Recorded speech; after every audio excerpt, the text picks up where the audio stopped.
Maraming mga Pilipino ang naniniwalang malaki ang naitutulong ng mga social welfare programs ng gobyerno sa mahihirap na komunidad ayon yan sa pinakabagong survey ng Social Weather Stations at Pulse Asia.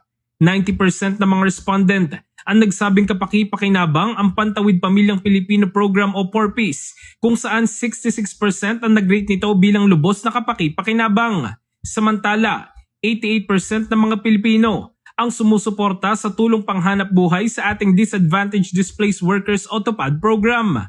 Nasa 81% din ang nagsabing nakakatulong ang Ayuda sa Kaposang Kita program o AKAP, Walang Gutom program at Assistance to Individuals in Crisis Situations o AICS. Bukod dito, 82% ng mga Pilipino ang naniniwalang ang PORPIS ay nakakatulong sa pagpapabuti ng kalagayang pinansyal ng mga low-income households. Nakikita rin ng karamihan na ang TUPAD ay mahalaga sa pagbibigay ng trabaho at kabuhayan sa mga nangangailangan.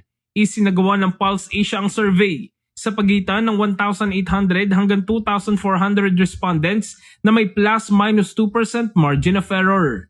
In the heart of changing lives, ito si Brigada Jigo Custodio ng 105.1 Brigada News of Manila, The Music News Authority.